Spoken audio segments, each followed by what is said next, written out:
Next, a hearing on federal document declassification policy.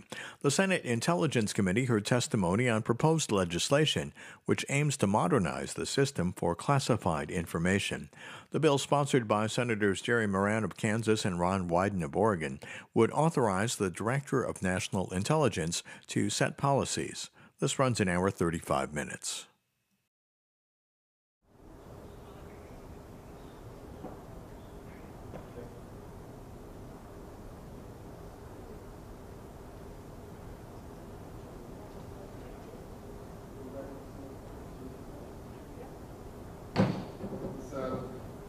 Come to order this afternoon. We're going to welcome Mr. Greg Koch from the Office of the Director of National Intelligence, who I advise our members we're having trouble getting linked in, but hopefully we'll be able to resolve that here at some point. Everyone knows we have a third vote here that's pending as well. Former Representative John Tierney from the Public Interest Declassification Board will discuss declassification policy. In particular, we'll discuss striking a balance between protecting our nation's classified material and ensuring historical documents can safely get their moment in the sun. I'm prepared to defer my opening statement for the following reasons. Senator Moran has to chair a hearing at 3:30, and in between has to go vote. If it's okay with both of you, because you're going to be seeing if I just give my time to Senator Moran so he can open with some comments since he's joined us here today on this issue, and then that way he doesn't have to miss a vote and can chair his important hearing at 3:30, where hopefully your WebEx is working. Mr. Chairman, can I reserve some special chit or favor from Jerry? Absolutely. You should take him for everything he's got in that bag over there of chits. So, Senator Moran, do you want to say your comments so you have plenty of time to vote and not miss your hearing? Mr. Chairman, thank you very much. It's a real privilege to testify, to be in front of this committee. I hold the Intel Committee in high regard and recognize its important role in securing the security of our citizens. And I appreciate the consideration that you and Senator Warner provided in the timing. Members of the committee, thank you very much for the opportunity to advocate for declassification reform and for having this open setting, Mr. Chairman. As you may be aware, I am a sponsor alongside with a member of this committee, Senator Wyden, Senate Bill 3733, the Declassification Reform Act. Senator Wyden and I worked on this issue for a long time. It is surprising to me that the end result is so straightforward and relatively simple, but it is an attempt to begin the process of modernizing declassification by designating the Director of National Intelligence as the executive agent responsible for promoting programs, processes, and systems related to declassification. Though the bill itself rests within the jurisdiction of another committee, this committee has previously considered this bill as an amendment offered by Senator Wyden to the Intelligence Authorization Act. I appreciate the discussion of this bill, which many of you have personally visited with me on the floor and throughout the Capitol complex. The conversations in today's hearing underscore a recognition that the process which guides our nation's release of declassified information are antiquated and are unable to keep up with the overwhelming flood of digital data that is classified on a daily basis. Congress has been told repeatedly over the years that the system is unsustainable. Last year, the Director of Information Security Oversight Office wrote to the President that, quote, "the current framework is unsustainable and desperately requires modernization," unquote. In 2016, the Public Interest Declassification Board reported the classification system is, quote, "no longer able to handle the current volume and forms of information, especially given the exponential growth of digital information," unquote. 4 years later, there is little evidence that the problem is on a path to being solved. The current system holds on to records that no longer require classification, and its impacts to taxpayers is estimated to be $18 billion per year. And it denies public access to information that can be used to hold the government accountable. As the Public Interest Declassification Board notes, the overwhelmed system hurts us policymakers as well. Senator Wyden approached me in late 2018 and asked me to join him in an effort to craft legislation that would begin to address this problem. While I indicated my great regard for members of this committee, I am not one of them, and so there might be a question as why is this an interest to me? And certainly the ability to save taxpayer dollars is of interest to me. The ability to be more transparent to the American public is of interest to me, and the ability for us as policymakers to have the necessary information available to us is important to me. Protecting those taxpayers to the tune of billions that is spent on classification and ensuring transparency from the federal government, and the ability to do that without jeopardizing national security is a priority. For well over a year, we've consulted with experts from the Public Interest Declassification Board, Information Security Oversight Office, and the National Archives, and other outside experts, and the officials from our nation's intelligence agencies, as well as staff from this Intelligence Committee. We know technical solutions such as artificial intelligence and machine learning exist to facilitate bringing our system into the 21st century, and we know individual agencies are taking steps with some of this technology to address the issue, but more coordinated effort that implements best practices is clearly required. The final product, the Declassification Reform Act, adopts the key recommendation from the latest report issued in May by the Public Interest Declassification Board. Senator Wyden and I are not under the impression that naming an executive agent will resolve every problem associated with classifying and declassifying information, but we do believe appointing an official with sufficient authority to implement changes across the federal government is a really good first step. Our consultations over the past year, we know that there is resistance and suggested improvements to the Declassification Reform Act, and we also recognize there are other ideas that can facilitate reform. I'm pleased today's hearing will seek to flesh out our bill and other ideas to address the problem of this magnitude. Whatever the direction that this committee determines to move forward with reform, resources will be necessary to implement it. As a member of the Defense Appropriations Subcommittee, please consider me an ally in this endeavor. I've been pleased to join Senator Wyden in this effort, and I'm equally eager to work with the members of this committee in achieving declassification reform that is long overdue and yet protects American citizens in our national security. Mr. Chairman, I thank you again for having this open hearing that allows me to testify, and I thank you and the committee members for their time and the opportunity to be here today. Thank you, Senator Moran, and thank you for being here. I'm going to sort of condense my opening statement so in the interest of time. The Congress established the Public Interest Declassification Board to advise the executive branch on the identification, the review, and the release of records. In May of 2020, they released a report on reforming this process, and it recommended sweeping changes to the way that we declassify records. And today we're going to look to our witness, former Congressman Tierney, to explain those recommendations.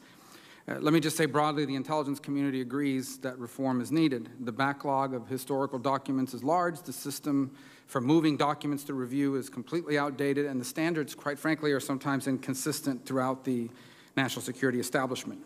I am concerned, however, that the recommendations don't align with the ODNI's current role, given that they have neither the authority nor the expertise to serve as the leader of the declassification enterprise for the entire government, which is one of the issues that we've discussed in terms of jurisdiction for this committee. For example, they are not, and they should not be, in a position at the ODNI to set the declassification rules for the Department of Defense's war plans or nuclear programs, for example.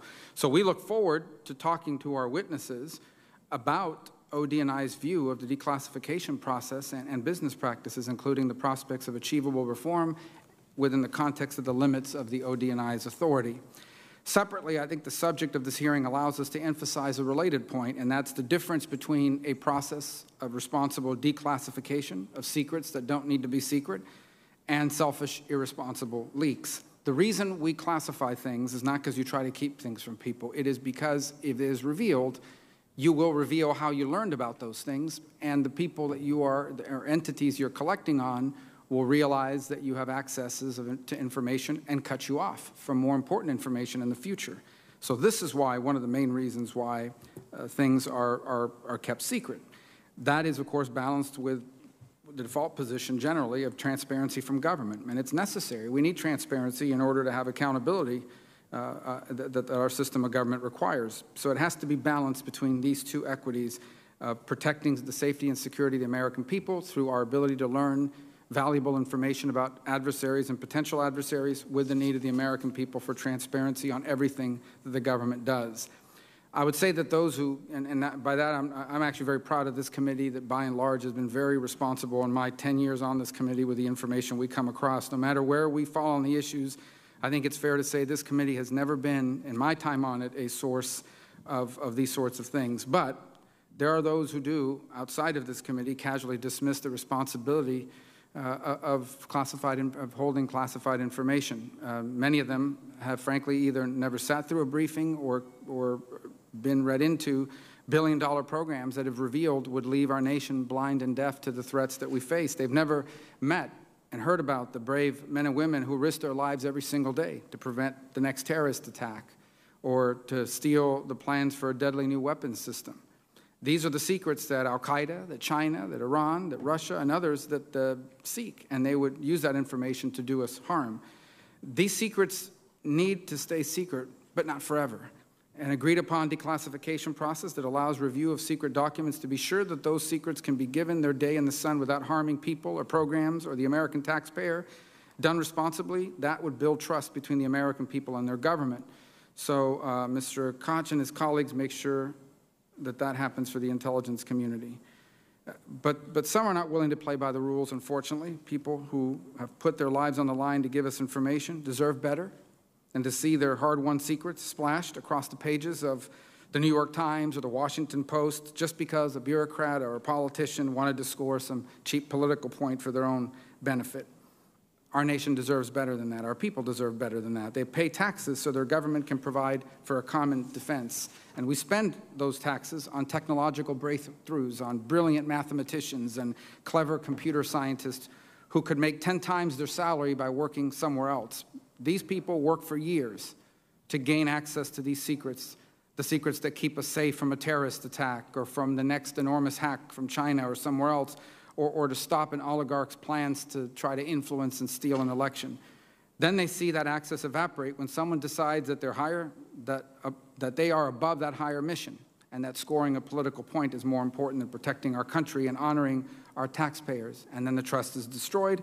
Those dollars dissolve as if they never existed. Our allies suddenly consider us a security risk, and it is no overstatement to say that people die. From Edward Snowden to a politician who wants to be the first to break news, we, the American people, suffer for their selfish acts. And who benefits? Maybe the politicians snag a few headlines for a few hours on an interview on cable news, but the real winner ultimately is our adversaries. All that said, I want to take a minute to thank the professionals on whose shoulders these declassification decisions rest. Our ODNI briefer, Mr. Koch, represents a very small group of people who in the last 3 years has been a vital partner for this committee. We sought to reveal information the right way after working with the intelligence community to ensure we were doing no harm. All 5 volumes of the Russia report passed through his shop for declassification review, and we greatly appreciate his efforts, their efforts, to protect our secrets and yet ensure the American people were able to see our work. I want to thank Senator Sass for his perspective as a historian and an academic, and his leadership in ensuring that declassification is done properly while, again, protecting our investment in our intelligence community. Of course, the Vice Chairman who's taken an interest in this, and Senator Moran, who was here today, and on this committee, especially Senator Wyden, who has been a leader, perhaps the leader, on trying to reform, not perhaps, is the leader on trying to reform the declassification process. So again, thank you, Senator Moran, for being here. And let me just say, as a housekeeping item, we'll let everyone know when the votes are coming and so forth. This is our first experience with WebEx. We are not, by nature, a very open to the public kind of committee, so we are struggling with that as well. But we've got it. We'll do the best we can as we hope to work through some of these technical glitches in the interim. So I do ask everybody for their patience. It's nothing to do with keeping something secret or declassified. We promise that on this one. So thank you to the Vice Chairman.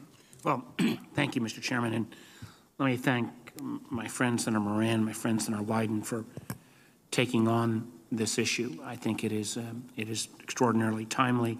I do hope we're going to get to hear from Congressman Tierney and Mr. Koch. I've got a number of questions for him. I know declassification is a bit more technical than some of the issues that we grapple with, but it is fitting that we should have an open session to discuss it. I think we all would agree that today's declassification system is broken, it's outdated, slow, bulky, costly, and almost hopelessly inadequate for the digital age. Agencies are using a fragmented, paper-based system that lacks the resources, uniformity, and technology to keep pace with the exploding volume of digital records. This leads to errors, puts classified information at risk, and erodes Americans' trust in the system. A quarter of a century ago, a commission led by the late Senator Daniel Patrick Moynihan, a former member of this committee, found that while secrecy is important for security operations, policy discussions, and weapon systems, also found that excessive secrecy has significant negative consequences when the public cannot be engaged in informed debate, which is extraordinarily timely now in terms of election security, when policymakers are not fully informed and government cannot be held accountable for its actions. Furthermore, excessive classification saps resources needed from protecting those secrets that truly must be kept. I agree with the chairman. Those secrets that are critical, they must be kept and honored in I think, a greater way. But my fear is in today's digital age, if anything, the new solution seems much worse. The ease with which tens of millions of new documents are classified every year. So I'm going to be anxious to hear from our witnesses on how the declassification system is functioning, and I'm sure we'll have questions. And I want to, like the chairman, recognize the very important work of Senator Wyden, who without his constant persistence, I'm not sure we would even be to this point. And I would like to now cede the balance of my time to Senator Wyden for some opening comments as well. Thank you very much, Mr. Chairman. And I especially want to thank my co-sponsor, Senator Moran, who I know is getting out the door, and also Chairman Rubio. Open hearings are rare, and I very much appreciate him doing this. Let me start by saying that when our country's safety is at stake, there is a very real need to classify documents essential to protecting American lives. What there is no need for is a dilapidated, out-of-control classification system that costs taxpayers more than $18 billion a year. And get this, colleagues, cannot even distinguish between what should and should not be kept secret. The classification system is so outdated and dysfunctional that when it comes time to declassify a document, the agencies have to sign off don't even have the ability to communicate about it securely online. So here's what happens, colleagues.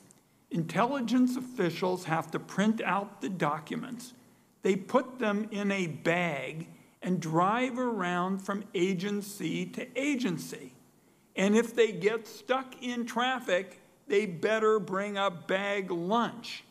Now, watching these intelligence officials march around with their documents might make for a funny Saturday Night Live skit, but it is an absurd waste of taxpayer money, and it's damaging to our national security and our democracy. Documents that should not be classified are just piling up in secret databases. The system is choking on itself, and it's getting worse each year as a flood of new information gets classified digitally.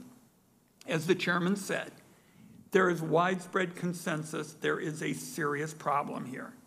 There's a widespread consensus that modernizing the declassification system is the only solution. There are lots of good ideas for how to do it. The only thing missing is somebody to take responsibility and get it done. So that's what Senator Moran and I are doing, bipartisan legislation that would implement the Privacy Board's recommendations and direct the Director of National Intelligence to take the leadership role. They're already responsible for information management, information technology, and the protection of sources and methods. The DNI is already responsible for developing uniform policies within the intelligence community and at times across the government. Solutions to this long-standing problem are at hand. One last point, and Chairman Rubio, I'd like just to make sure that I impart this to you, because I think you raised the central concern that I've heard about the Department of Defense. The reform Senator Moran and I are urging does not put the DNI in charge of deciding what DOD secrets are declassified. It's about modernizing systems for declassifying information that the Department of Defense and other agencies have already determined are no longer classified. So I'm sure we're going to have a good discussion, Mr. Chairman. Again, thank you for your courtesy and the opportunity to be here. Thank you. So my understanding, Mr. Koch is on? Yes, sir, I'm here. Great. Well, welcome. We would open it up for you for any opening statement you might have. Acting Chairman Rubio, Vice Chairman Warner, and members of the committee, it is an honor to appear before you on this panel to present the intelligence community's perspective on declassification reform. I'm grateful for the opportunity to discuss with you declassification, one of the most important, often overlooked, oversubscribed, and misunderstood areas of the information security program. Today, I hope to give you a better understanding of the current declassification landscape, share an IC perspective on proposed government-wide reform, and discuss the level of effort that real reform will likely require.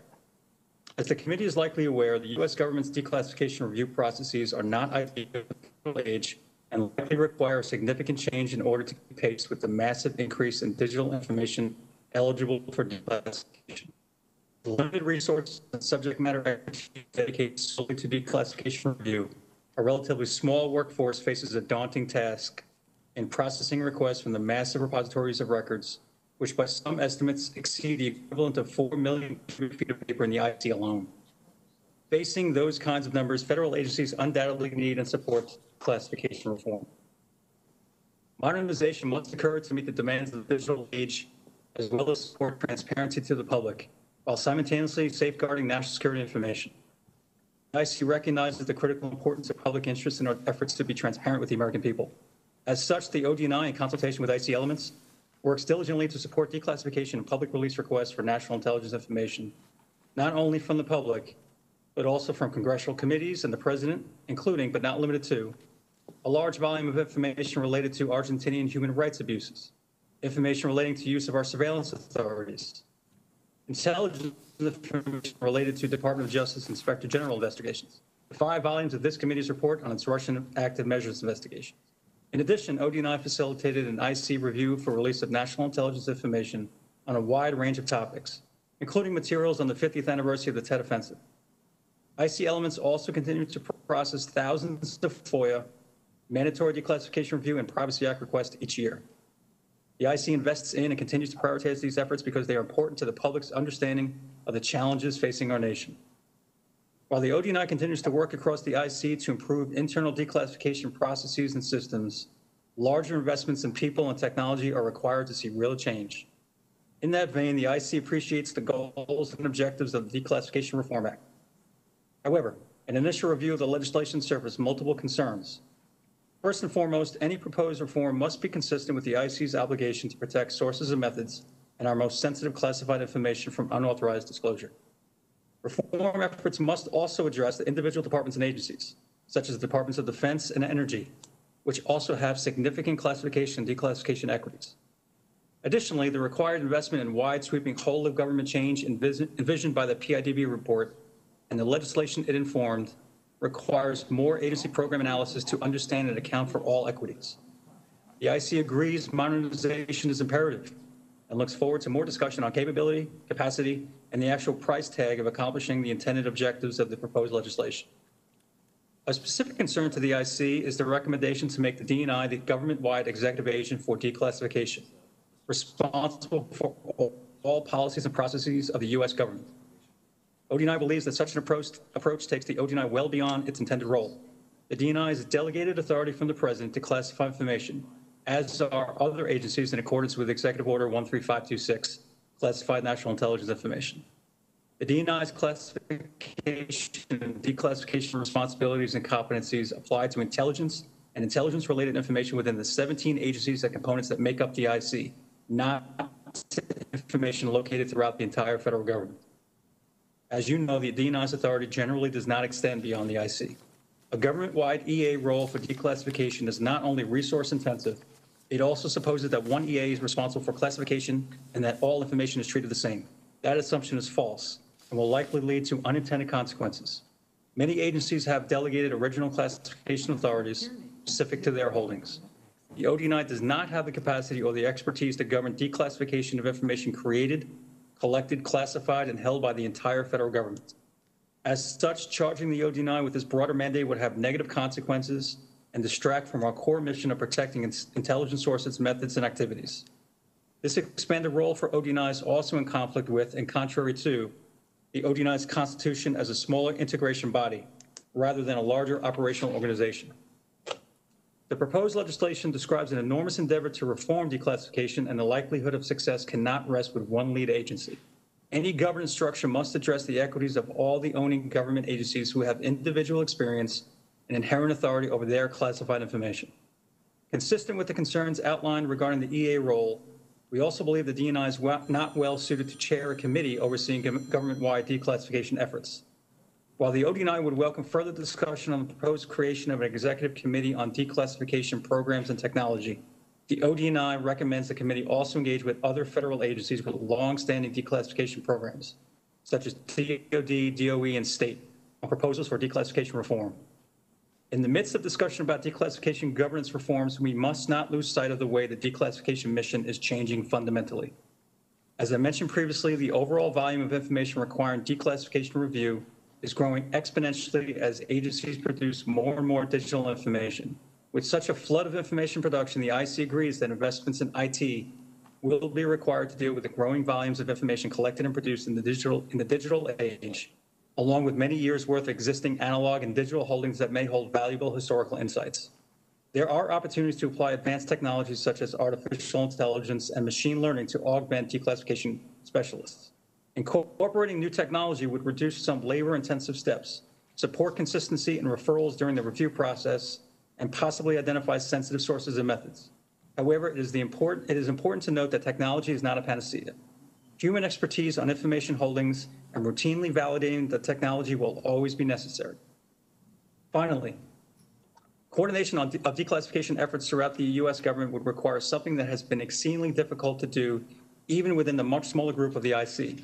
Get all declassification stakeholders on the same IT system, network, and platform so that coordination can occur smoothly and securely.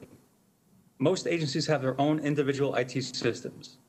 Bringing these networks together beyond the level of exchanging emails has proven to be a monumental task and requires significant resources to deliver the proper secure environment.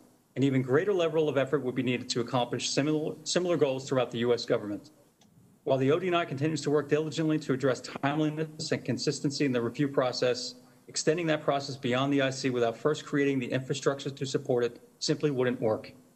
The challenges to reform are immense, but ODNI agrees with the PIDB that the need for reform cannot be ignored.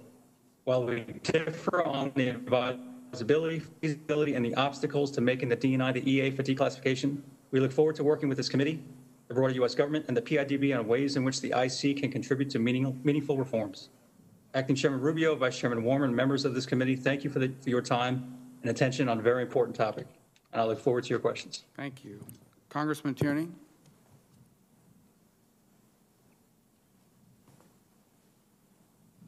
See if we can. I think you need me to. Oh, there we. Is that better? Yes. Well, this afternoon, Acting Chairman Rubio and Vice Chairman Warner, and also the members of the committee. I want to thank you for the invitation to testify on the important but usually neglected issue of modernizing the government's national security classification and declassification system. I would also like to thank the committee staff for their assistance in making it possible for me to appear before the committee by video. I'm speaking to you today as a member of the Public Interest Declassification Board, or the PIDB, and my remarks reflect the views of our members. Our staff previously provided a much more detailed prepared statement to the committee staff.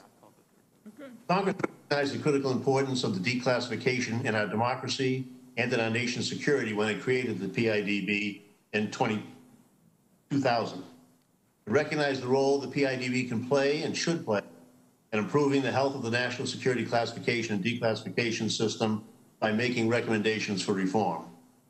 We're gratified for Senators Moran and Wyden co-sponsoring and introducing the Declassification Reform Act of 2020.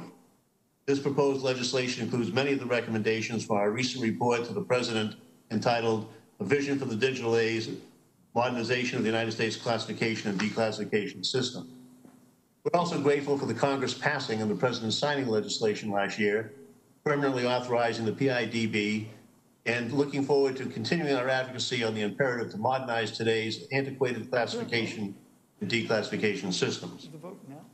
We've written 5 reports to the President over the past 12 years. Each report documents the challenges facing the government and recommending new policies to address them. Modernization of the classification and declassification system is an imperative. It is a necessity for our national security and our democracy to operate effectively in the digital age. Since issuing our first report in 2008, the government has made little progress. It has not invested nor integrated information technology into classification and declassification processes. We purposely designed our most recent report to serve as a roadmap for the government to overcome collective and individual agency inaction, to harness uncoordinated efforts by a few individual agencies, and to integrate them into a government-wide solution. We stress the critical importance of sustained leadership in driving change by having a senior-level executive agent oversee implementation of reforms. We felt an integrated federated systems approach would ensure interoperability, allow for effective use of advanced technologies, and lead to solutions for declassifying large volumes of digital data. Our recommendations align with the administration's information technology modernization and artificial intelligence strategies, and its efforts to integrate IT across agencies to improve performance and reduce costs. They align with the DNI's 2019 National Intelligence Strategy to do things differently, and the National Solarium's recommendation to reform the United States government structure and operations for cyberspace. There is a widespread agreement that the declassification system is at a breaking point. It simply cannot effectively handle the volume of digital data generated every day. It cannot handle the volume of records requiring declassification review. Declassification processes remain much the same from what they were when first developed in the Truman administration, in an era when secrets were created on paper and secured in safes. Without reform, it will be far worse in the future. I will share one example. In 2012, we learned that one intelligence agency estimated it created approximately 1 petabyte of classified data every 18 months. This is the equivalent of approximately 1 trillion pieces of paper. This agency estimated that using current manual declassification review processes, it would take 2 million employees 1 year to review this volume of information. This was just one agency 8 years ago. The problem has undoubtedly grown exponentially since 2012. Just as the declassification system is about to collapse, overclassification is getting worse and harming current government national security operations. Space Command, testifying the Lieutenant General James Dickinson, the President's nominee to lead the United States Space Command, testified before the Senate Armed Services Committee that overclassification was making it more difficult for us to support the warfighter. In this example, overclassification not only affects operations and missions, but it can lead to costly duplication of space systems, limit innovation, diminish private sector support, and reduce development of new technologies on projects that could aid U.S. space dominance.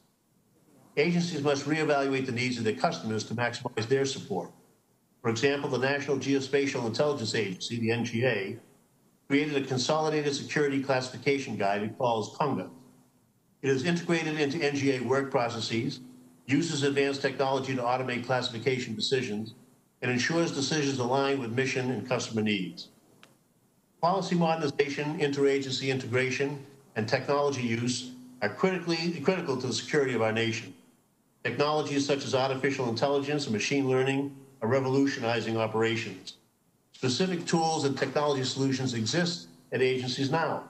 They can and must be used to revolutionize the management of classified data. Agency programs currently operate independently in a silo. They are duplicative, and they only focus on identifying and reviewing their own equity information. Many lack the ability to communicate securely with each other, including the National Declassification Center. This leads to added costs and reduced efficiencies as agencies duplicate processes. We recommend an executive agent to oversee declassification reform and integrate it into a federated system. First, the executive agent has the authority to oversee implementation of new policies and processes across the agencies, including developing precise declassification guidance and metadata standards that can be used across agencies. The executive agent has authority to direct and organize research into advanced technology solutions, ensure its interoperability across the federated enterprise system, and coordinate technological acquisition. We believe the ODNI is strategically empowered to take on the coordination role as executive agent. The ODNI has the experience. It overcame bureaucratic roadblocks and integrated the 17 organizations that comprise the intelligence community. The ODNI is a proven leader in developing, implementing, and managing technological solutions and acquisitions to support missions and operations across agencies. It led the development and deployment of the Intelligence Community Information Technology Enterprise, ICITE, and it manages the Joint Worldwide Intelligence Communication System. The ODNI is a leader in overseeing and managing research in advanced information technology, artificial intelligence, and other machine learning technologies. It can leverage expertise of the Intelligence Advanced Research Projects Agency, National Security Agency, Central Intelligence Agency, other intelligence community agencies, and Inquitel and other private sector partners. Lastly, the DNI has the stature to bring about change. The 2019 National Intelligence Strategy recognized the DNI's leadership role in getting the government to do things differently by increasing integration and coordination, bolstering innovation, and increasing transparency. We felt the ODNI was the clear choice to serve as the executive agent. ODNI's leadership in establishing a common IT architecture can also provide opportunities to gain efficiencies, better support missions, and increase cost savings by expanding the common IT infrastructure, processes, and data strategy already in place to improve classification and declassification. We're at a precipice. The declassification system can no longer keep pace with the volume of paper records created 25 years ago, and the exponential growth of digital data will cause it to collapse without radical change.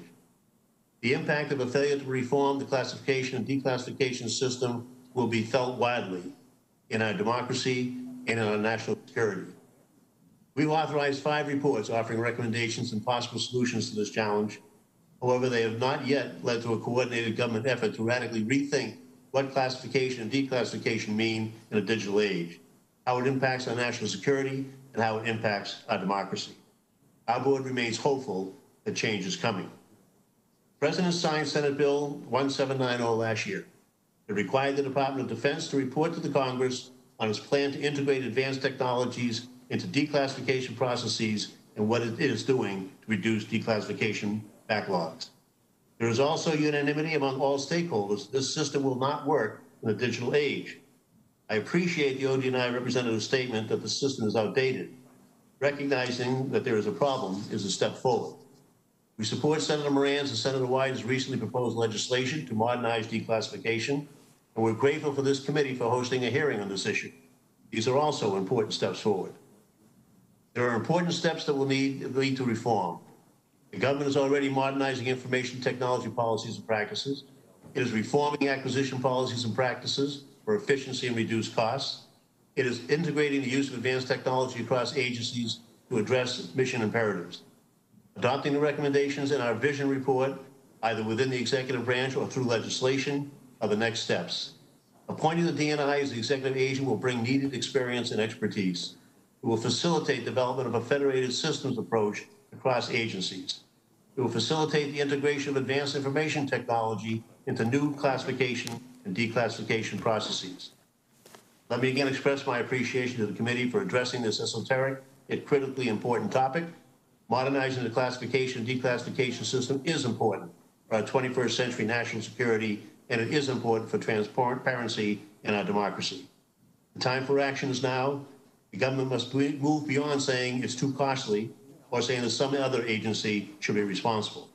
Instead, the roadmap in our report offers opportunities for reform. It offers possible solutions for the government to engage with stakeholders, to truly address this challenge, to identify solutions, and to implement them. Thank you again for your interest and your support. I look forward to answering your questions and continuing this discussion. Thank you both for being here. I'm going to, the vice chairman went to vote. I'm going to go as soon as he comes back. Senator Feinstein's still getting ready, so she just arrived. So Senator Blunt, you're next. Are you ready?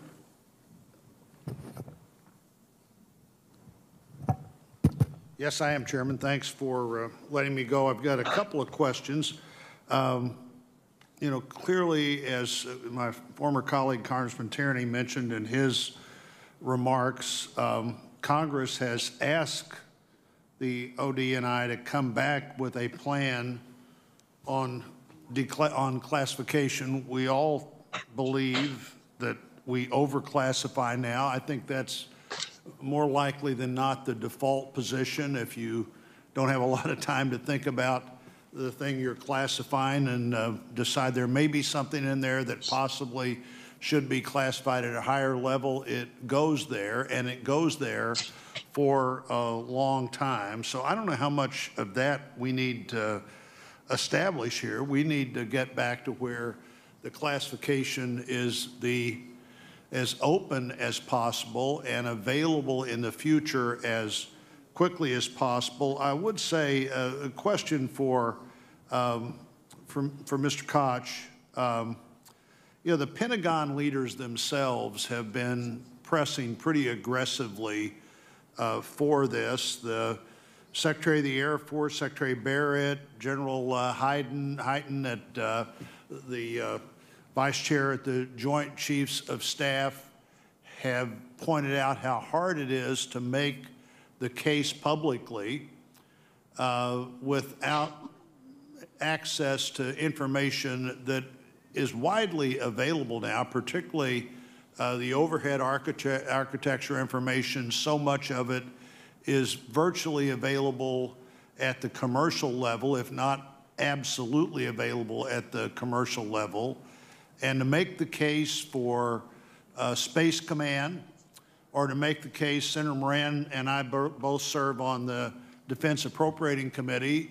You know, his challenge is there are things that that committee needs to know that truly aren't at the intel level, but are at a level to where members of Congress should have more access to them than they have now. So I guess the question, Mr. Koch, is what kinds of things would make it easier to explain the needs of Space Command and other defense needs if they were classified at a level beyond the likely current classification level?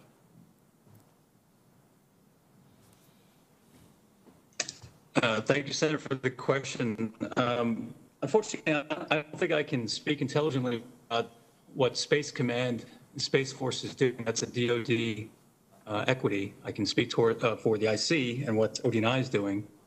But if you're concerned about how agencies in the IC overclassify things, I share that concern with you. And you have to understand that we are collectively working on updating our security classification guides to be more tailored for very specific information. So derivative classifiers are not just going to the "quote unquote" secret no foreign level when there's an issue, when there's a question. We're preparing better training for our workforce, and I have utmost confidence that we will get to a point where overclassification will not be an issue going forward. Well, I hope so. And I guess, again, part of my question was that there is so much that's available at the commercial level now, and we wind up classifying government documents that are widely available at almost the level we have them in other ways, but I think people are reluctant, if it's a classified document, to use it, and often don't have the time to go somewhere else to find it. So a lot of people have, during the COVID period, really figured out that there's lots of unclassified material that they could access from home. Some agencies better prepared than others to work in that unclassified space. But given your declassification background, what have you done to assist the various IC agencies as to how they could use more unclassified documents during the time that they were working remotely? I think that also would be a question, Mr. Koch, for you. Senator, thanks for the question. To be honest, I have not been personally involved with that. As you know, the IC works at the classified level for the vast majority of the time. So it not only during COVID, but pre-COVID, it's incredibly difficult for any officer in the IC to work in an unclassified setting when they deal with classified material. So even if I had been involved with that, you didn't have people working from home in an unclassified setting during the time that the headquarters was manned down? No, we have had people working from home, but if we can't have them working on any kind of declassification initiatives or requests. I guess maybe I'm not making the case here, but the case is that a lot of people have found a way to use declassified, commercially available material that was allowed them to do most of what they were doing with the classified material. And I guess your answer is you've given no advice in that. John Tierney, on the move toward more declassification, from your oversight, you're looking at that. What have you seen that you're most encouraged about, and what have you seen that you're most concerned about as we try to get our hands around this whole issue of overclassifying?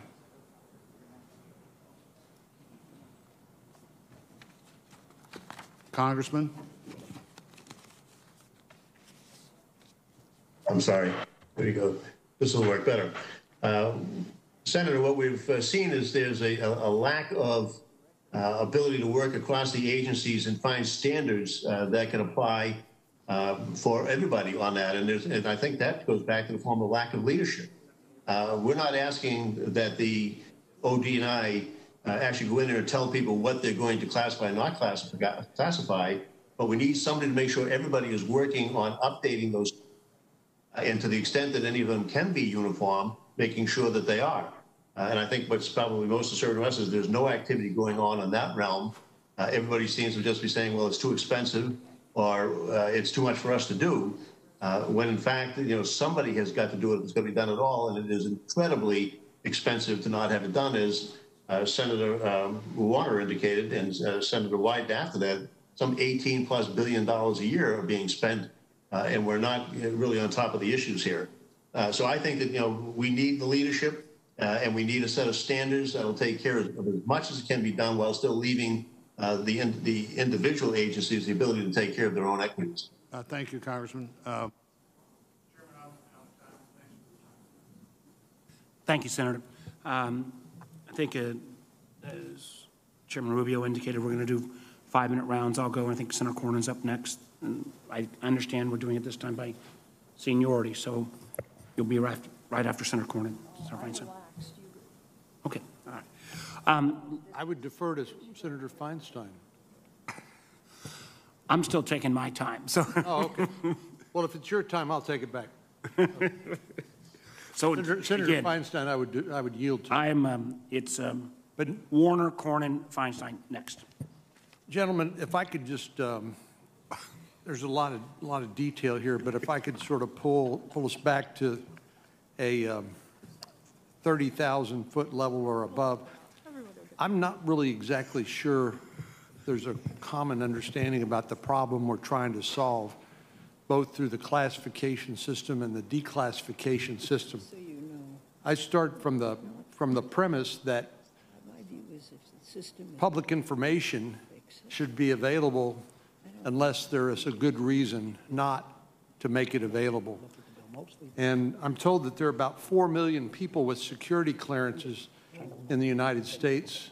And it seems to me that not only do we overclassify, that there's it's so burdensome to come up with a method of declassification that it just simply, we need to sort of think over again, what is the goal here?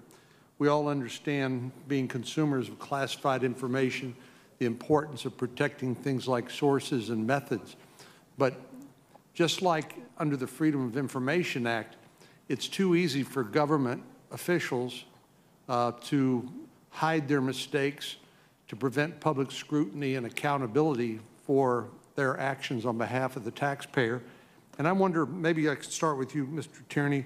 Just I'd like to get a little bit of your perspective and feedback about how we should conceptualize the problem we're trying to solve here, and how do we reconcile that with another important law, which is the Freedom of Information Act and the presumption of openness, along with pretty clear criteria that are applied to keep it secret or keep it in the hands of the government rather than to make it available. Do you think that's a fair sort of contrast to make, and should we all be focused, should both systems be focused on the same goal?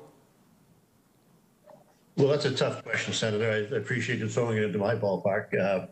I suffered the same frustrations when I was on the Intelligence Committee in the House and on the Oversight Committee with National Security, that you're never quite sure that people are applying the proper standards to anything that they're classifying. And sometimes you do get the notion that they might be classifying something for reasons of avoiding embarrassment or just because they're not sure whether it should be or not on that.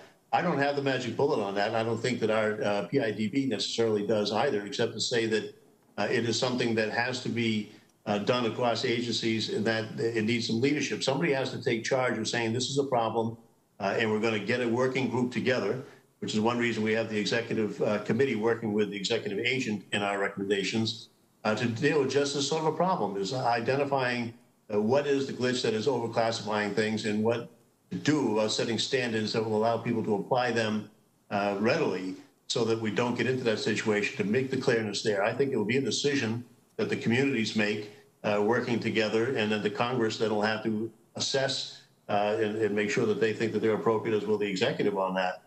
We don't have the magic bullet on to tell right now that how to classify one item and not classify another within the equities of each individual agency, but nobody seems to be doing it yet, and nobody seems to be really pushing down on the pedal to make sure that they do. And that's where the lack of leadership comes in on that, and why I think it's so essential that somebody lead the project. Well, thank you for your answer. I'm wondering, do you, as a former member of Congress, do you see this as a legislative branch responsibility for identifying what information is classified or not, or exclusively an executive branch decision? I think that the Congress has an oversight role to play on that. I think that initially, particularly within the intelligence community, it's an executive situation, and that they have to be responsible for it. But I think that Congress has an oversight view to make sure that it isn't overly broad and that it serves the underlying purpose of making sure there's transparency and that the public does get, as a default mechanism, those things which should not absolutely be classified.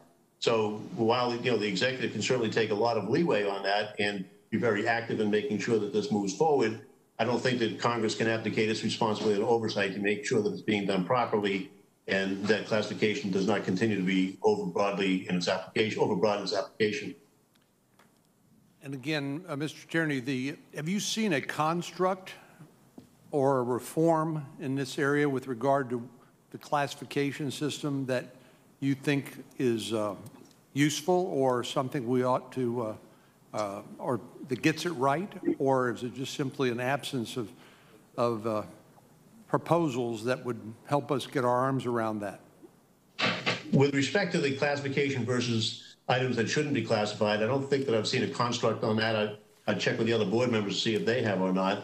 But I do think that there's a construct of having leadership in an agency that makes sure people are moving toward that goal and meeting benchmarks, and then working together to make sure there's as much standard application as possible. And that's the ODNI itself and the work that it did amongst the 17 agencies in the intelligence community. And then some of that, of course, reaches outside the intelligence community, where people have access to some of that information and the need to know.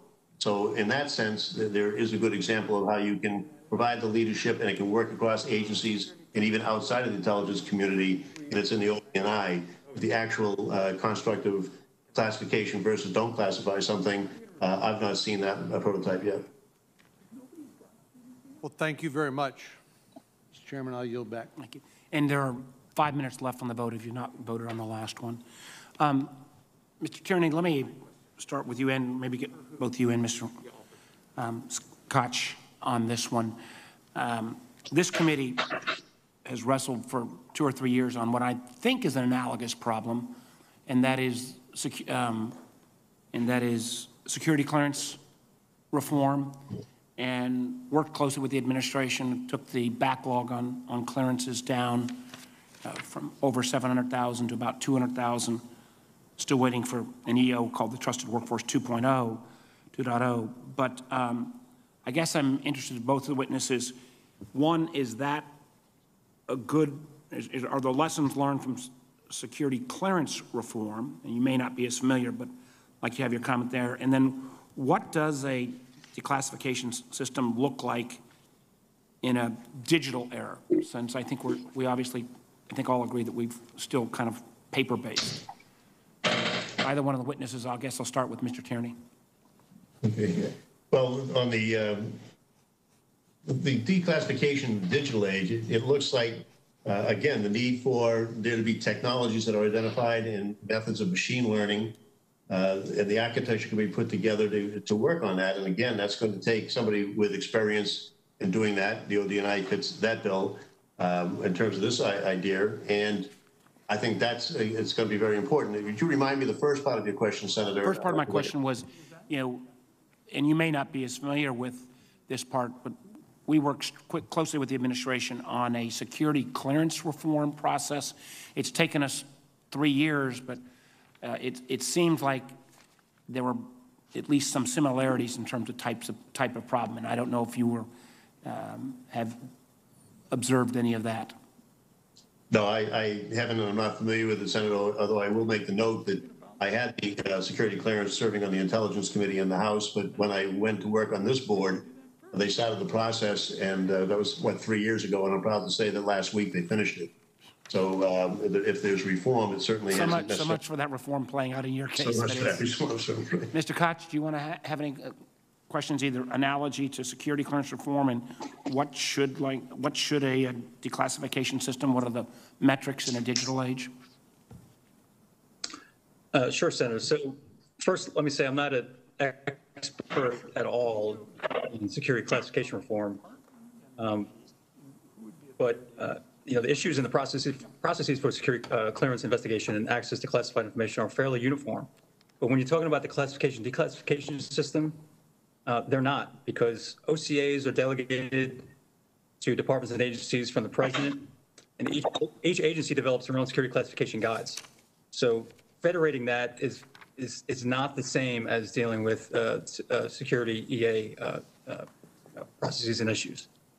On the digital front, I know that there are multiple working groups at the national level, interagency level, that are already dealing with these issues and have been over the past few years. And we are continuing to do that. Hopefully after COVID finishes, we can get back to doing that business. But I will point out that the director of the ISU already has the authorities that the PIDB suggests the DNI, take over for declassification. Specifically, the ISU is directed by the president to establish standards for classification, declassification, and marking principles. And they should be the ones, in our view, that should continue doing those things in this area and not just shift those responsibilities to another agency. But when we're talking about, though, a digital era, isn't there almost an immediate bias towards overclassification when you've got so much voluminous digital product at this point? Is there any kind of guidepost you'd give us on how you could stop that proclivity? You got so much data at this point that's just easier to declassify than easier to classify than even try to sort through. Well, Senator, that's a hard question to answer. There's just so much out there. When you have humans making their own decisions and on whether something should be classified or not, they're basing their decision on their own experience, as well as following specific security classification guidance on what should and should not be classified. However, I do agree that we should get automation in this area, which would definitely cut down the overclassification issues that we have seen over the years. I know that there are some efforts underway throughout the IC to come up with some kind of program that can help automate, as you're typing, something that is immediately recognized as classified or not, and therefore mark that document for you so you don't have to do it yourself. I don't think that we're there yet, but we're definitely made some progress in that area. Well, I do think AI will be an important tool. When Senator Rubio was making his opening comments, he singled out, in addition to Senator Wyden, he singled out one of our newer members as the philosopher scholar. So maybe Senator Sass has got the answers. He's up next. It's unfortunate that you begin with an insult, but thank you, Vice Chairman, for chairing today. Senator Wyden, thank you for your work on this, and Senator Moran from your earlier statement.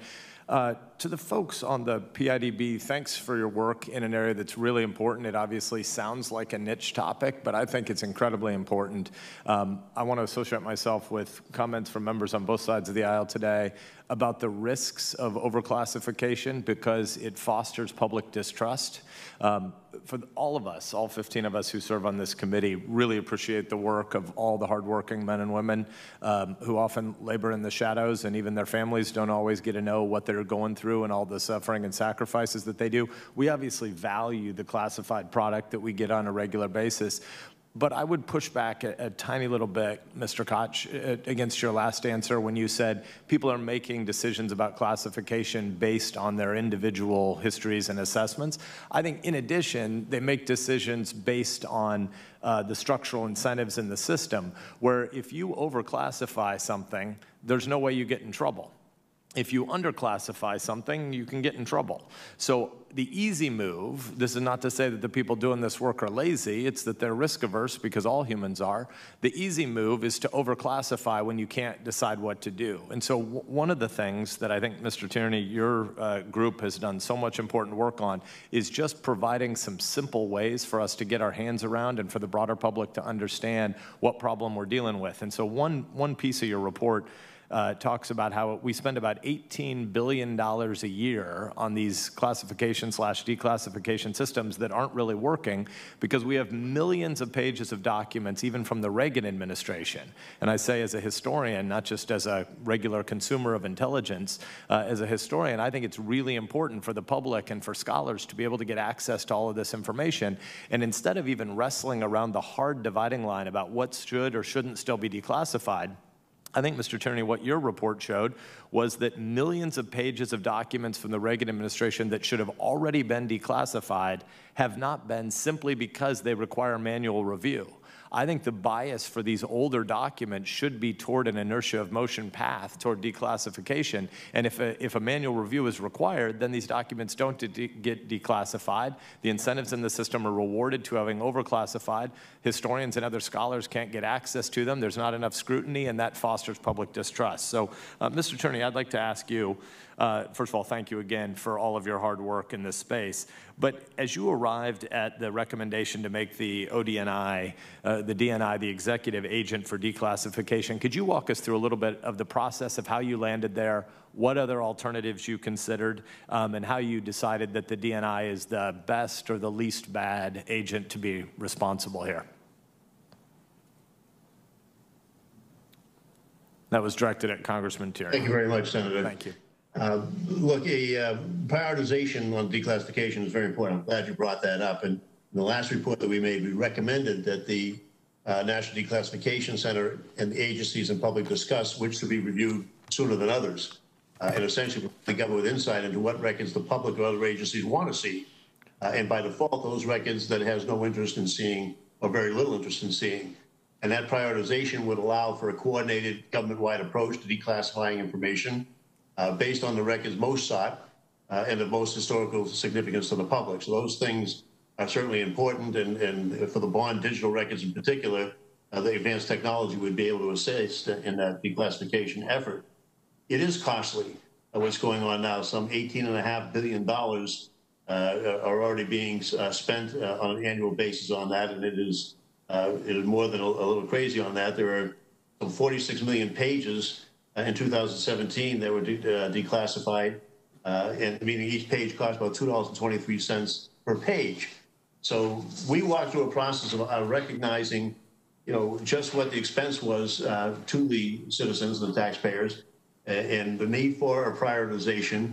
And we kept coming back to the notion that there needed to be somebody driving the train. There had to be some leadership here because everybody recognizes the problem.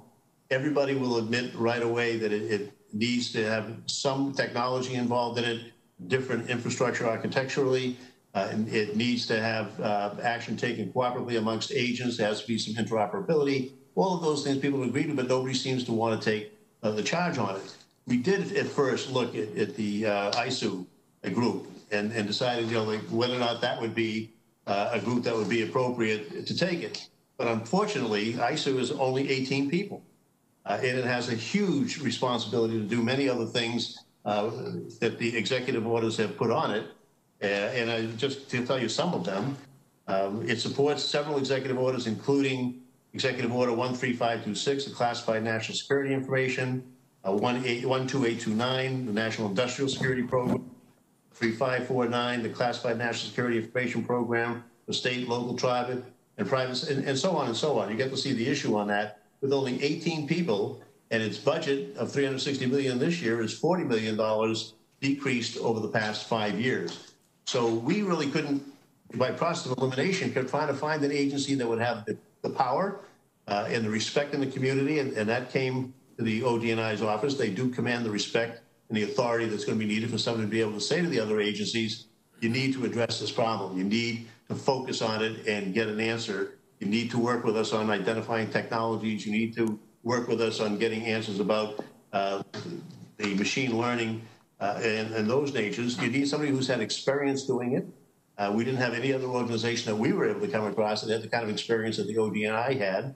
And even with the NGA, the Geospatial Agency, the work that they've done on Conga solved some of the problems that were mentioned by senators earlier on that. So focusing back on that, a process of elimination of other agencies not having the experience, not having the authority perceived by other people to do that. And those things were very important and driven to us to say that this is what we need. We need somebody Congressman, I'll cut in. And move on it. I'll cut in here just to say thank you because we're at time, and I know that I need to give the microphone back to the chairman. But Mr. Chairman, I would note for the record that I'm going to follow up with a letter as well, asking about how the pilot project is going with the Applied Research Lab at the University of Texas at Austin, which is trying to figure out how to use artificial intelligence and machine learning to expedite the declassification process. But I'll do that by letter. Thank you. Excellent. Senator Wyden. Thank you very much, Mr. Chairman. For colleagues that have just joined us, I want to mention one issue that the chairman raised that I also did some research on during the break. The reform Senator Moran and I are urging does not put the DNI in charge of deciding what DOD secrets are declassified. The same principle is true of Department of Energy secrets, State Department secrets. Those agencies are going to decide what they're going to declassify. What our bill's about is modernizing the systems for declassifying information that these agencies would use and have already determined are no longer classified.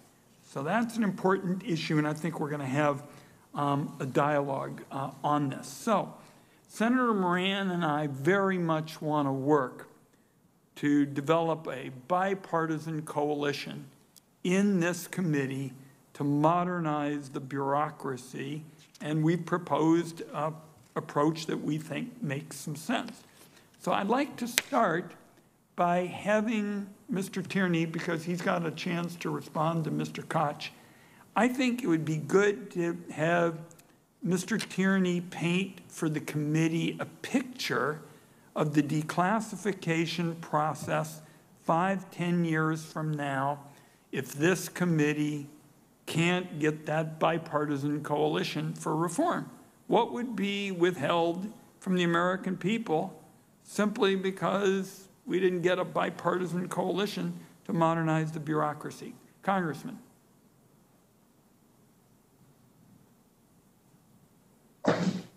Well, Senator, it certainly won't be a pretty picture. I can tell you that. We don't know right now how many classified documents agencies create.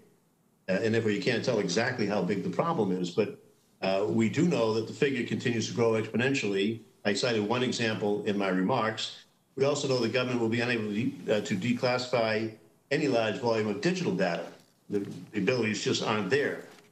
Here's an example of a body of records that has or will have significant historical interest. The National Archives receive all the presidential records at the conclusion of each administration.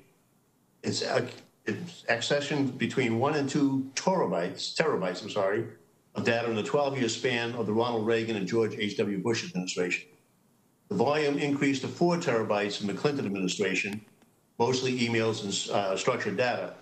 And the archives received 80 terabytes from the George W. Bush administration. 8 years later, it accessioned an astonishing 250 terabytes of data from the Obama administration, including a complex array of structured and unstructured data. So you just see how exponentially it grows in that one single category.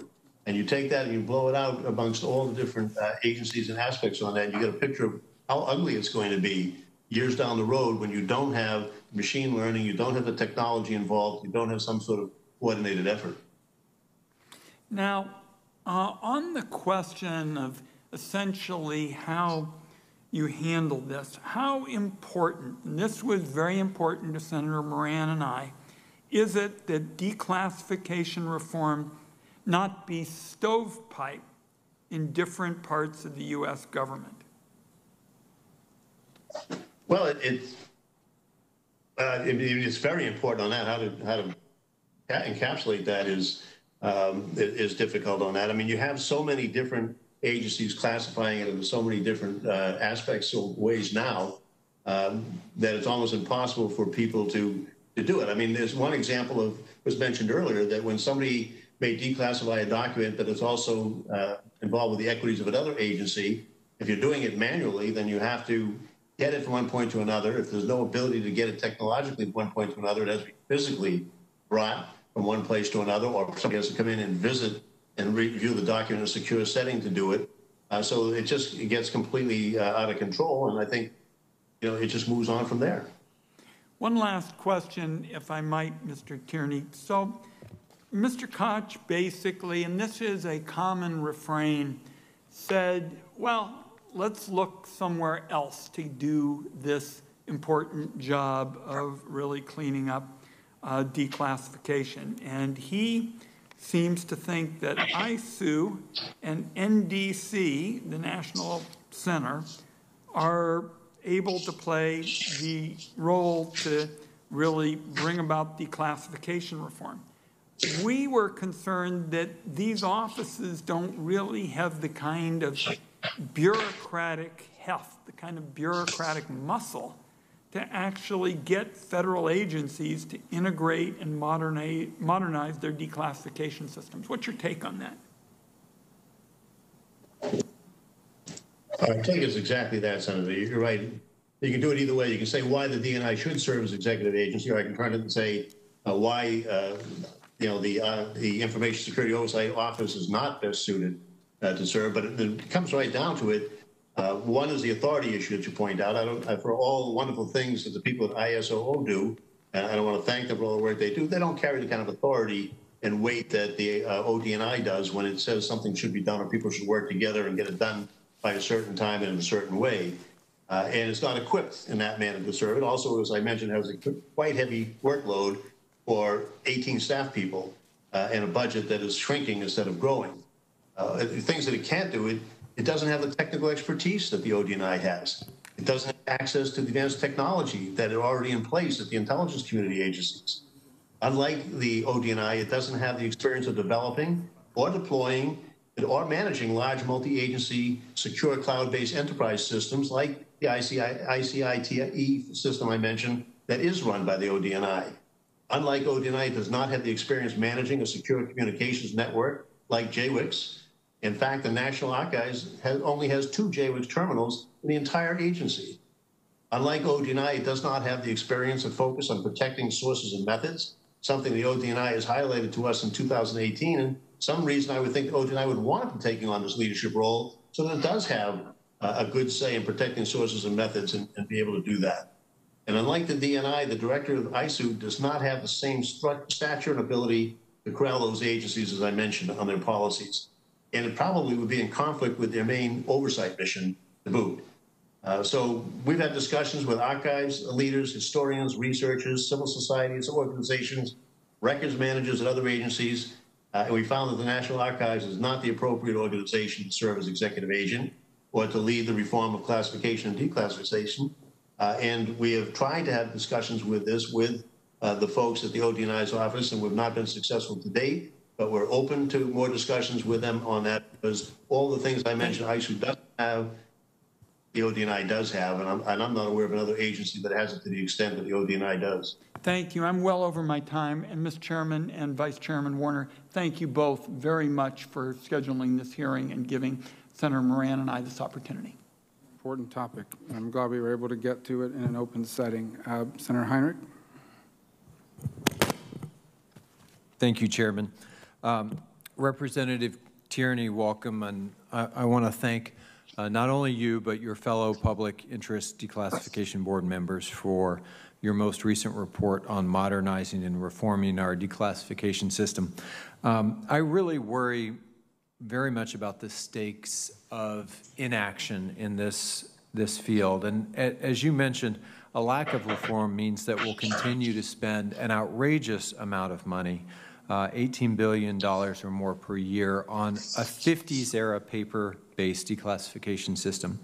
So, Representative Tierney, while many say that modernization is too costly, I think there's clearly a risk of not making these kinds of investments now in a modernized system that'll bring cost savings down the road. What investments do you think are needed to modernize declassification, and do you think that there is the potential for actual cost savings in the future based on a more streamlined, technology-dependent, modernized system? Well, thank you, Senator. Nice to see you again as well. I do believe that there'd be, and we do believe, the board, that there'd be significant savings on this. The estimate of $18.5 billion may actually underestimate the cost to the American public at the present time. We need to evaluate those costs. We obviously can't afford to continue on the way that we're going. We need to, I would say, get an information technology architecture that is going to be somewhat costly. You need to have a lot more machine learning and the research and ability to do on that. There are some pilot programs out there, as Senator Sass mentioned, that we can learn from. And those are going to be costly, but they're one-time costs with a minimal sort of maintenance cost going forward versus this continually growing cost and the cost of not getting the information out or use by this, whether it's the Space Command or other government agencies, or access to the public for their need to know, and to Congress for its need to know. So the cost, both in dollars and in inability to access this information, is huge. And while the outlay on these technologies and learning, machine learning aspects of everything may be significant initially, I think over time there will be a big cost saver on that, and we'll get the information to the people when they need it, both inside government and out. Congressman Tierney, one of the things that I find ironic is that this is a committee who really understands the utility of using machine learning, using artificial intelligence, so that the same set of eyes doesn't have to go over the same product over and over and over all day long, because humans don't do well in that environment. And so weeding that down to a few documents that need to be looked at is something that I think almost in our entirety we understand the power of that to change how we evaluate intelligence product. How can we scale up those pilots that you mentioned in AI and machine learning and begin to take the same, I guess, zeal for utilizing those tools in declassification that you already see in terms of analysis of other intelligence product? Well, we have to build the experiences that we have to date. And I sound a little bit like a broken record. Most of those are within the intelligence community, in fact. So we have to acknowledge those and learn from them and build upon them. But then we have to do it in a coordinated fashion so that we're not duplicating everything that we do. We're not doing the research twice. We're not getting the same technology twice. And then we're making sure that when we do get it, that it's applicable and usable by everybody across the way. So that, again, takes leadership. It takes an entity or a person to be able to say that this is what we're going to do. At the end, this is the decision, and everybody's going to march in that direction. So we suggested the executive agent, and we suggested the executive committee for that. I think those are the important factors to take in consideration and to get those types of things done in a way that makes sure you're not duplicating cost and energies. The new space, the new commander of Space Command recently testified that overclassification is making it more difficult for Space Command to support the warfighter. Congressman Tierney, can you talk a little bit about how overclassification affects operations and missions, not just the public's right to know, but also very real day-to-day risk-laden scenarios? I can, Senator. I'm looking for some notes that I had on that, because it was not just Lieutenant General that Dickinson had talked about that. It was also General Hyten, his predecessor, on that, and talked about the fact that they were just duplicating things when they shouldn't and didn't need to be doing that. It has a serious effect on it, and I think those are the two best examples that we had. And let's see if I can find that. Well, General Hyten was talking about just the overclassification of information within the Defense Department. And his own, I quote him, and what he said was, it was unbelievably ridiculous. The officials, he said, like so many others, were worried about classification's effect on operations, has an effect there, has an effect on cost, has an effect on innovation, and the ability to partner with industry in the private sector. So all those things are impacted. So he worries about the overclassification limits, the public's insight into government operations and programs, and especially the costly ones like the defense program. So all of those are things that occur, not just the dollar cost, but the cost in operations, innovation, and the ability to partner with private industry impact our ability to carry on as a government in all fields. Thank you.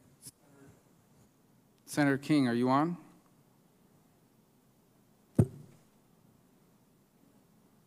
Is he still with us, Senator King? Okay. I come at this with unburdened by a great deal of knowledge, but one question, Mr. Tierney, is, are we swamped by declassification because we're trying to declassify everything? Or what about a system that just said we're just going to work on the declassification of things that people asked for?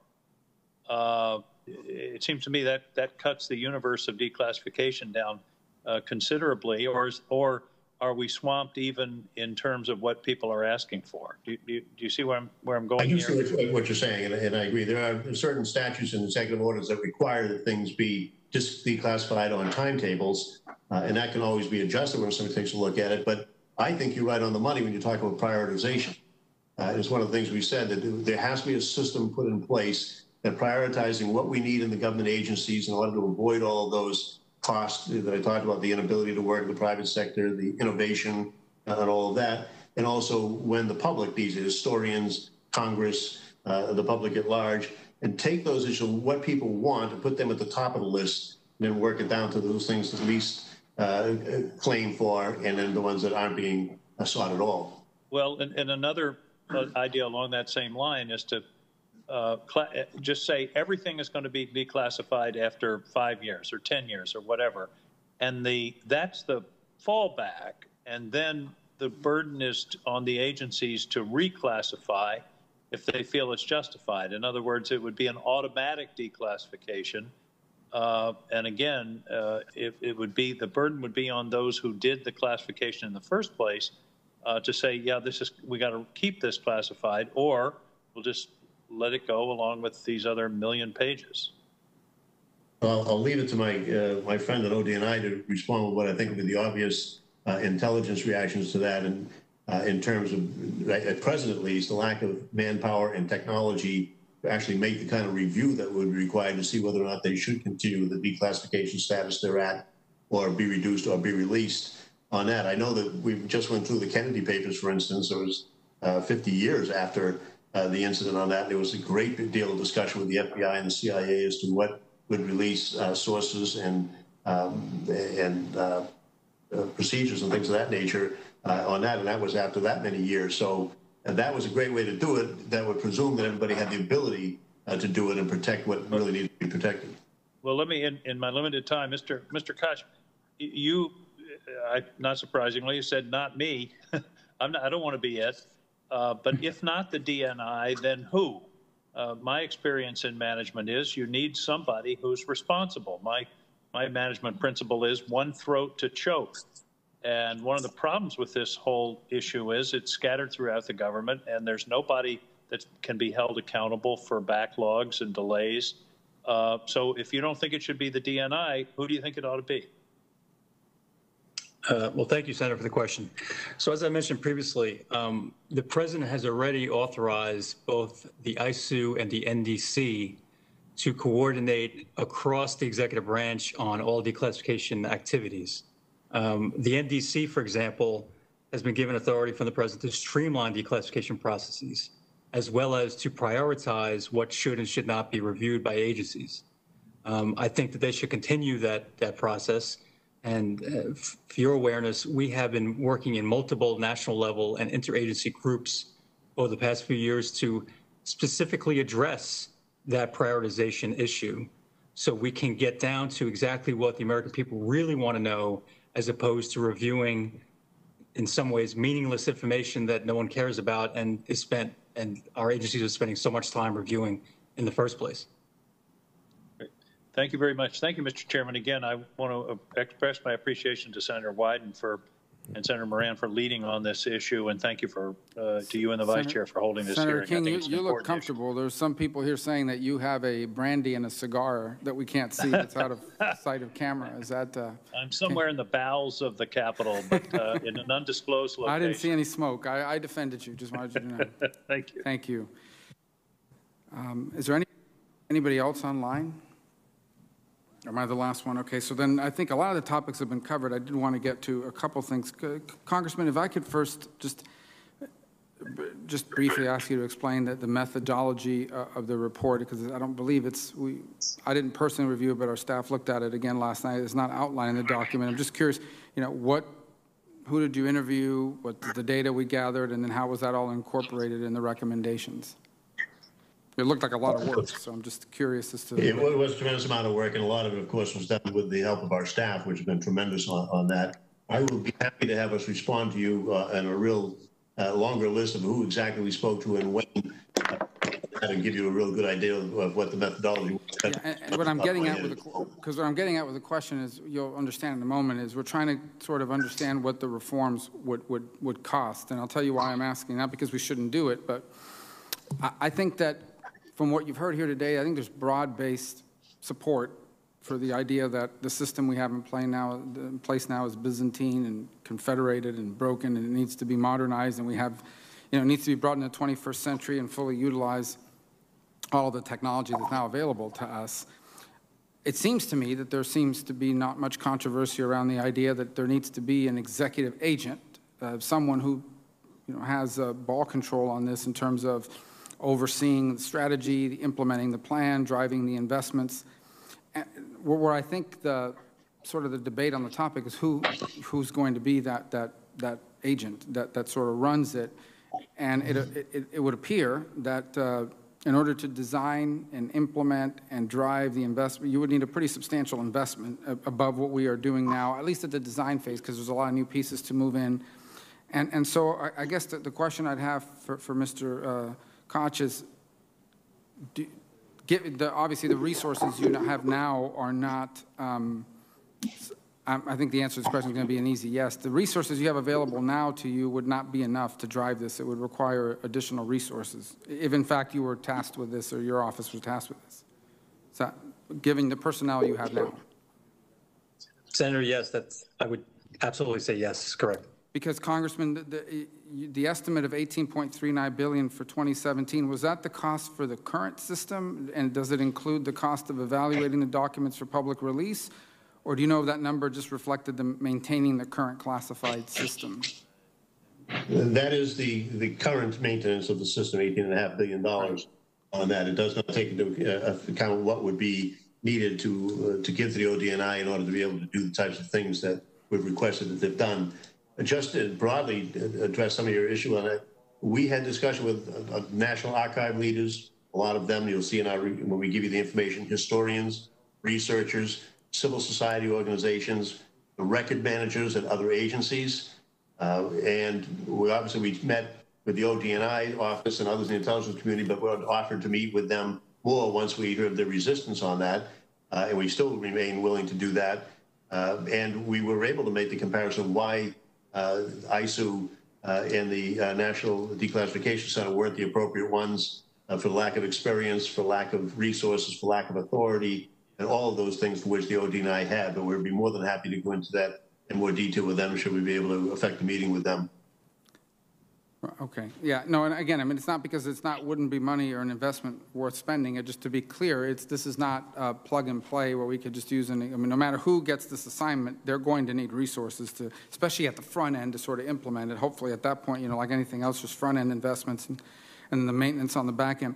And just in terms of the notion that, and I guess, Mr. Koch, I want to accurately represent what the ODNI's position is on this recommendation. It's not that you're against a reform or even against the notion of an executive agent. It is a level of discomfort in particular with designing a system that other agencies you don't have authorities over would have to abide by. Even if you're not making the specific decisions, you're designing a system they would have to live by. Is that an accurate assessment of some of the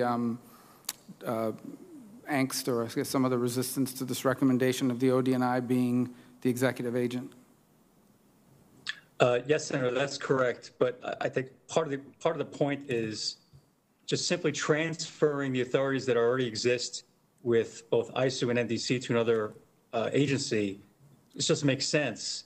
I mean, if the issue is resources and money at both ISOO and NDC, why can't those agencies be given the same type of resources that it's being proposed for the DNI?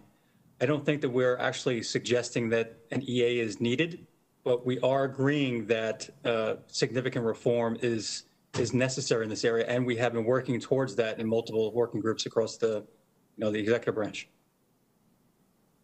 Right. I mean, again, yes, go ahead, Congressman. Thank you. I think we covered that in fairly good ground, and I'll be happy to do it again. But because there are so many things that the ODNI has that ISOO and the National Declassification Center don't have in terms of experience in developing and deploying and managing multi-agency cloud-based enterprise systems, securing communications network like JWICs, protecting sources and methods. And the ISOO doesn't have that stature that the ODNI has. It doesn't have the ability to corral agencies. It also has an oversight mission that it would be in direct conflict with this. So it's not authorized by the president to do this, nor is the National Declassification Center with those types of authorities. So some executive agent will have to be given it, and we just think it should be the one with the experience and the authority and the capabilities that have been exercised and shown to be so effective in other settings, those outside the intelligence community, and some of them worldwide. Yeah, I think what it boils down to at this point is I think there's widespread agreement it needs to be reformed, and someone needs to be in charge of the reform. And really, the question we have to work through is who is that right entity to be responsible for designing it, implementing it, and then maintaining it on an ongoing basis. And then from us here in an internal perspective is obviously some jurisdictional grounds, because if it touches on State Department or DOD, then this committee is probably not going to be the sole place that will have oversight over. But look, it's a topic that I think there's, as you've seen, I think there's strong bipartisan, widespread support for pursuing, and this report certainly, and the bill that's been filed certainly gives us a baseline upon which to work. And I hope we flushed out a little bit through this public hearing today some of the remaining outstanding topics about what our options are. I want to thank both of you for being patient with us and contributing today to this hearing. It's one we have been trying to get on the books for a couple months, and I'm glad we were able to do. And again, I thank you both for being willing to come online and be with us as a part of this today. Is there a record for this hearing? Does that matter? Yeah, there may be some follow-up questions that members might send in writing, and we would ask that if we have some of those, if you would just help get us answered. Some people may not be able to come over today, but again, I want to thank both of you for being a part of this and everyone who came, and with that, our hearing is adjourned. Thank you.